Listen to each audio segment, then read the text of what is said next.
Hey friend, do you ever look around your kitchen and think, how do we even have this much stuff when I swear I decluttered last month? Yeah, me too. There were days I'd open a cabinet and something would fall out, days I'd try to cook dinner and end up playing Tetris with the baking trays. And don't get me started on the mystery Tupperware tower. It wasn't that I didn't try, I just didn't know where to start or what was actually making my kitchen harder to live in. So today I'm going to flip the script literally. I'm walking you through 15 things your kitchen does not need anymore in reverse order. Starting with the most surprising insight and ending with the one that kicked off this whole journey for me. Some of these might make you laugh. Some might make you say, oof, guilty. But all of them have made my kitchen calmer, easier, and way more peaceful to be in. Let's jump in, and yes, I saved the rug for last.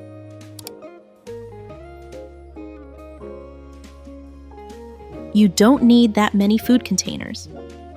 Let's just admit it, we all have a secret drawer or cabinet full of food containers that we dread opening. Lids that don't match bottoms that are stained or warped, pieces that might fit something someday. And somehow we still end up reaching for the same 3 containers every week. Here's the truth. You don't need as many as you think. And keeping extras just in case is costing you space sanity and way more cleanup time than it's worth. I started storing mine with the lids on. Game changer. Sure, it takes more room, but I always know what's clean, what matches, and what's ready to grab. So take 5 minutes today, pull them all out, match up lids. Keep only the ones you actually use. Toss the ones that are cracked lidless or haven't been touched in 6 months. Trust me, your cabinets and your future self will thank you. And hey, tomorrow, I'll be sharing the things you should declutter immediately if your home feels out of control. Think of it as your fast track list. Don't miss it. Up next, the cups, bottles, and mugs that somehow multiplied when you weren't looking.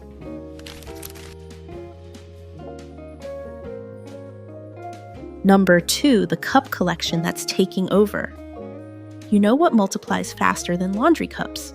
Water bottles, travel mugs, random tumblers from events you don't even remember going to. At one point, I had more cups than cabinet space, and I live with 3 other people. Here's the thing, we only ever use our favorites. So why are we keeping the chipped mug from college or the water bottle that leaks a little every time? Here's what we did. We pared it way down, 1 coffee mug per person, 2 glasses per person, 1 water bottle, 1 travel cup. Done. Suddenly, there was space. The dishwasher was easier to unload, and we weren't drowning in cups every day. You don't have to follow my numbers, of course, but trust yourself to let go of the extras. If it's broken, never used, or just meh, it's time to set it free. Up next, a sneaky culprit hiding in your cabinets, taking up way more space than it deserves.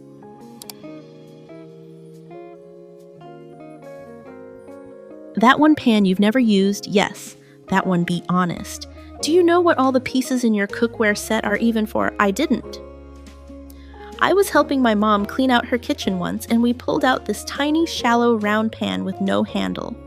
I held it up and said, "Mom, what even is this?" She looked at it and went, "I don't know, it came with the set." And that's how mystery pans end up living in our cabinets for 20 years. The truth is, most of us use the same 2 to 3 pots and pans over and over.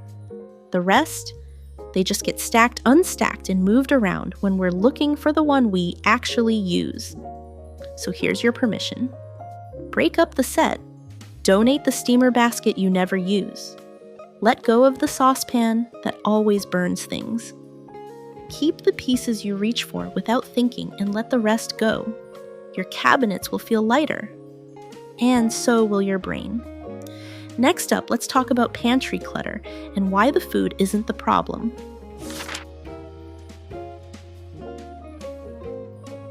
Number 4, your pantry isn't the problem, it's the inventory.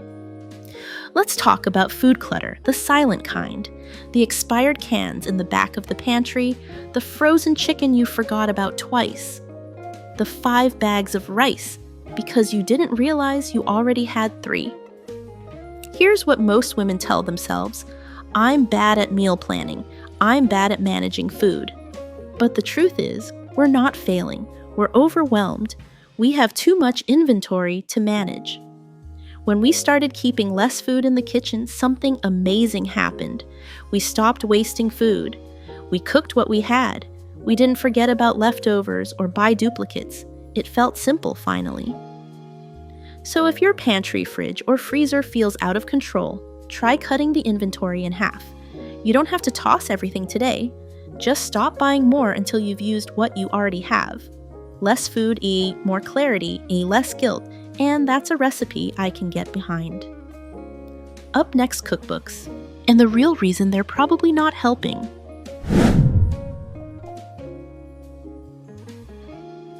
Number 5, that cookbook you never opened, it's fine to let it go. Here's a funny realization I had one day while cleaning the kitchen. Kitchens and books don't actually get along. Between the splatters, steam, and zero-free counter space, cookbooks just don't belong here. And honestly, I hardly open them anyway. Most of the time I Google recipes or save them to my phone. But the books, they sat there, taking up space, looking pretty, collecting dust. So I moved them out, not out of guilt, just out of the kitchen. Now I keep 1 or 2 favorites in another room, and that's it. If I really want to try a recipe from a book, I'll bring it over when I'm ready and then put it back where it lives. It's a small change, but it freed up an entire shelf. And my kitchen feels a little less chaotic because of it. Coming up next, the drawer full of kitchen towels, fancy linens, and tablecloths we swore we'd use someday.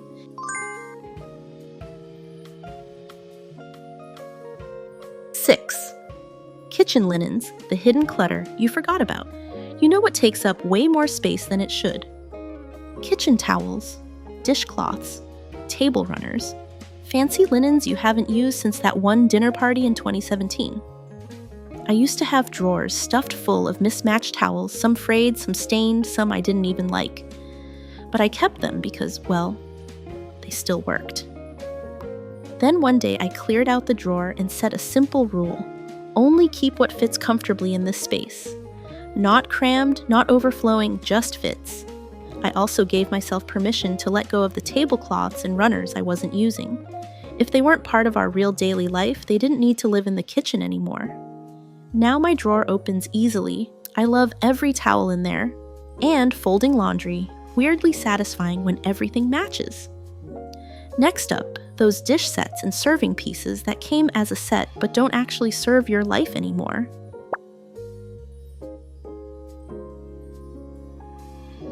Number 7, it's okay to break the set. Let's talk about dish sets and the silent rule many of us follow without realizing. If it came as a set, I have to keep the whole thing. Not true. I had this beautiful serving set passed down from my grandma. 2 matching pieces, but I only ever used one.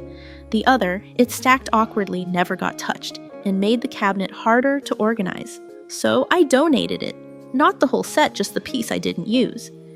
And guess what? It felt fine. It felt great, actually. You don't have to keep things just because they go together. If one bowl is too big, too small, or just annoying to store, let it go. If you only use the salad plate, keep that. Give someone else a chance to use the rest. Your cabinets don't care about matching. They care about space that works. Coming up next, another category where too many options leads to zero actual use, your bakeware.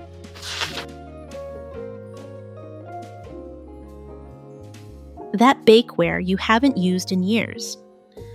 I used to have a cabinet full of baking dishes, glass ones, ceramic ones, one with little flowers on the side I thought I'd love forever. But here's what actually happened. They were heavy, they stacked weird. I didn't bake as often as I imagined I would, so they just sat there, waiting for a season of life that wasn't coming. Eventually, I kept the 1 or 2 I use most and let the rest go. Not because I gave up on being that kind of cook, but because I accepted what our life really looks like right now. So, if you've got an oversized casserole dish, a pan that's too heavy to handle, or multiples of something you only use once a year, it's okay to move it out. You're not failing. You're freeing up space for what you actually do. And speaking of rarely used items, let's talk serving dishes. And what to do when they're lovely but totally impractical.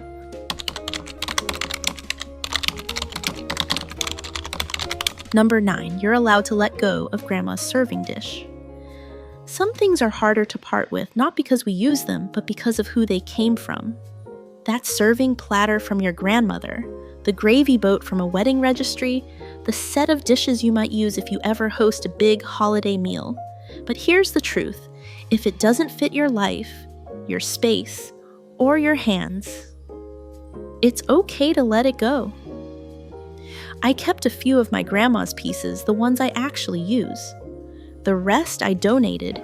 It didn't erase the memories. It didn't make me love her less. It just made room in my kitchen for the life I'm living now. You have permission to break up sets, to keep one item that holds the memory and let the others move on. Your kitchen isn't a museum. It's a place for now. Next up, a simple rule that changed how I think about space and why your kitchen should never be at full capacity.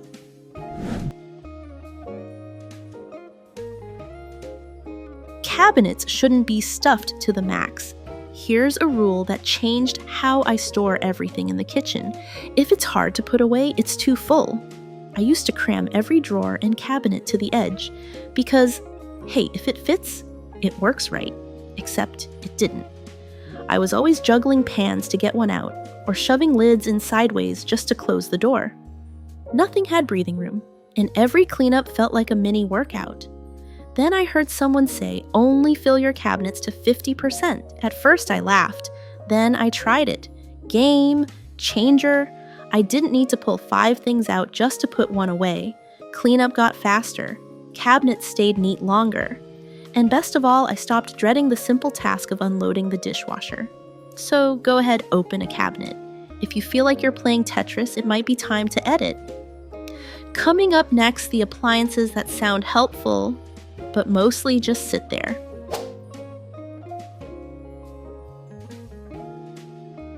Number 11, the appliances you thought you'd use but don't. Let's talk about the kitchen gadgets and appliances that once promised to change your life, but now mostly just take up space. The Instant Pot you used twice, the smoothie blender from your health kick era, the waffle maker you were totally going to use every Sunday. I had them all. And for a while, I kept them because I might get back into it, or because they were expensive.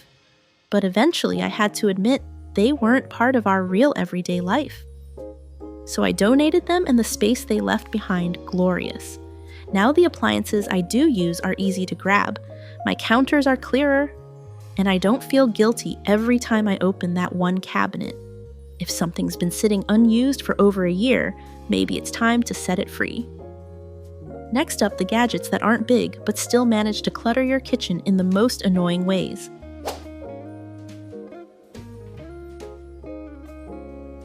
Number 12, the helpful gadgets that just aren't.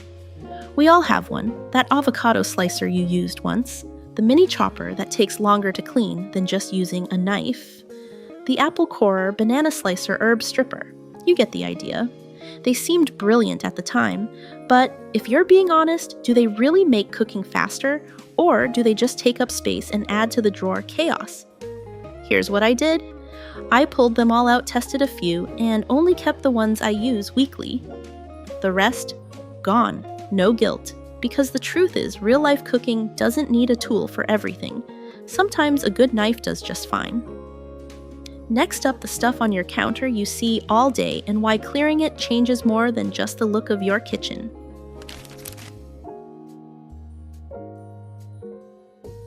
Number 13, the utensil caddy that's not helping.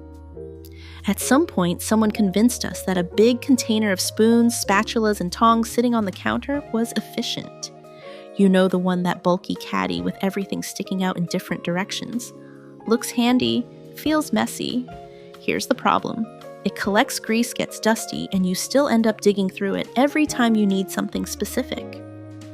I thought it saved time, but honestly, it just cluttered up my counter and made cleanup harder.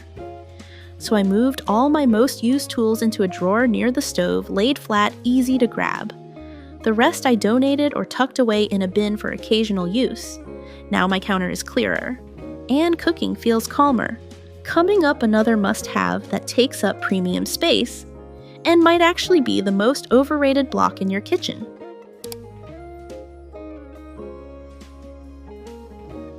Number 14, the knife block that's blocking everything. Let's be honest, knife blocks look fancy. They make us feel like real cooks. But they're big. They take up prime countertop space, and most of us only use, what? 1 or 2 knives. I had a full set: steak knives, bread knives, that giant chef's knife I was afraid to touch. And yet, every night I use the same little one for everything. One day, I pulled the whole block off the counter and put it in a cabinet. I replaced it with a magnetic strip and kept just 3 knives, the ones I actually trusted. Now my counter feels more open. I don't have to dig. And I'm no longer pretending I'm auditioning for MasterChef. So if your knife block feels like it's running the kitchen, it might be time to give it a demotion. Next up, a small surface that holds more visual chaos than we realize: the fridge door.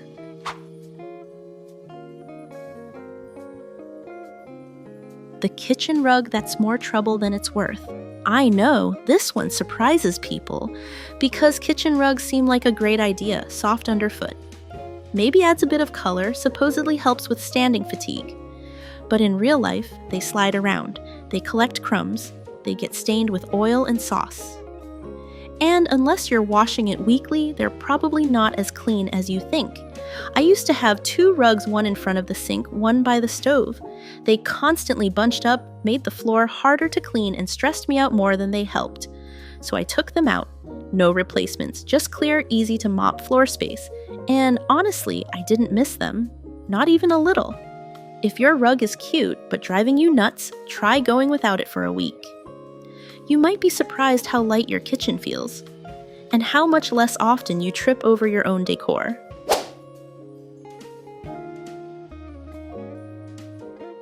And that's it, 15 kitchen items you probably don't need anymore. I'm not saying you have to toss everything today, but maybe there's one thing you're ready to let go of. Just one drawer, one shelf, one habit that's making your kitchen heavier than it needs to be. Because when your space feels easier, your day does too.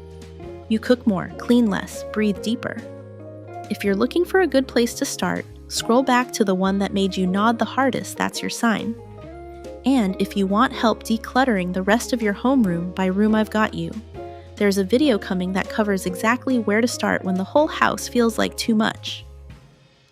If this one helped, hit like, subscribe, or just leave a comment with the one thing you're letting go of today. You deserve a kitchen and a life that doesn't exhaust you.